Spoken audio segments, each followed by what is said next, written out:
Continuando nessas pimentinhas, nessas ações arriscadas, outra que está dando o que falar é a IRB Brasil. A R$1, o que aconteceu com essa empresa? Ainda tem solução? Qual a sua visão sobre esse case? A visão é que o pessoal é aquela questão que eu falo, o pessoal vai perdendo a paciência, né, e vai entregando, vai vendendo, entendeu? Então, assim, na minha visão ela de R$4 para os fundamentos que ela tinha a R$4 são os mesmos fundamentos que ela tem hoje a R$1. Não mudou o fundamento dela.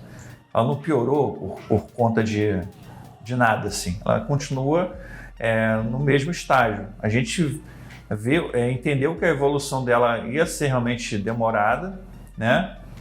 Ela tem os contratos que ela tinha lá, que eram os contratos podres, né, que foram feitos, eles têm uma recorrência, o pessoal da IRB chama de cauda, né?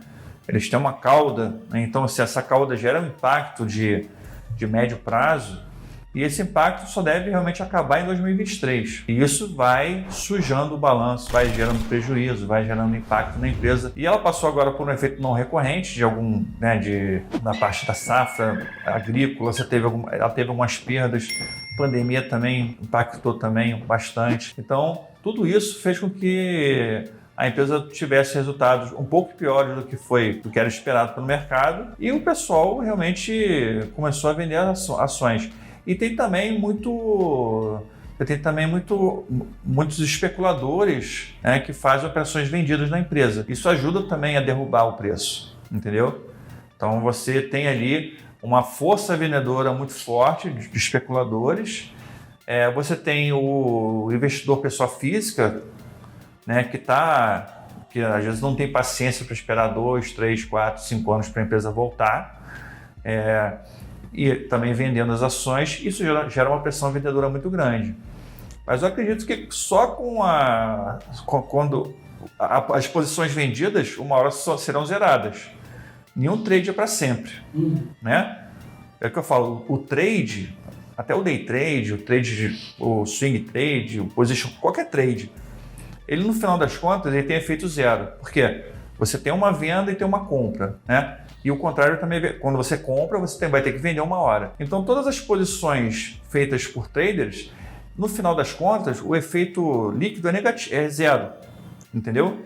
Então, assim, da mesma forma que está tendo uma posição vendedora muito grande por conta dos investidores que estão apostando na queda, uma hora eles vão zerar essas posições vendedoras, né? E só para zerar ele vai ter que comprar. Ele tem lá 10 milhões de ações vendidas, vai ter que comprar 10 milhões.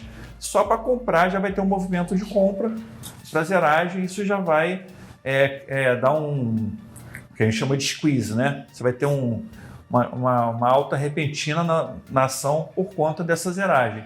Isso vai acontecer quando ocorrer algum fato relevante, entendeu? A empresa começar a dar lucro, o efeito das caudas negativas for zerado, entendeu? Então, isso eu acredito que 2023, 2024 é o ponto onde pode ocorrer essa virada. Mas é o que eu falo, o investidor não tem paciência, né? A gente está falando sobre isso já há bastante tempo, que é um caso não é um caso de prazo, não é um caso para fazer trade, né? É um caso para você comprar e realmente manter na carteira.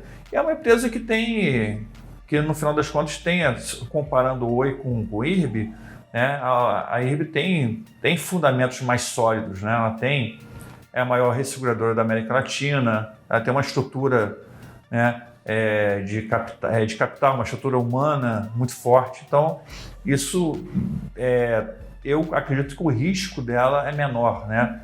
O risco dela quebrar, vamos dizer assim, eu acho que praticamente, vou dizer impossível, mas é muito baixo. Não, mas é um caso que a pessoa tem que ter paciência.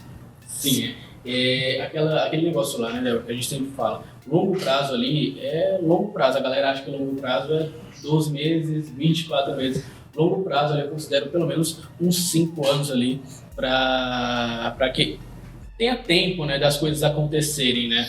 Nada acontece da noite para o dia, de um trimestre para o outro. A galera vê um trimestre aqui ruim pô, a empresa deu prejuízo aqui, e aí o cara muitas vezes não sabe nem ver se foi recorrente ou não, se foi alguma questão ali contábil, né? E acaba vendendo a ação, o famoso mão de alface, né? E ele não aguenta segurar e vende ali quando as coisas começam a ficar complicadas. Então teve um trimestre ruim, não, a empresa perdeu o sentido, é uma empresa ruim, ou vai todo mundo vai despencar, mas às vezes nem vai despencar a ação, o valor da ação.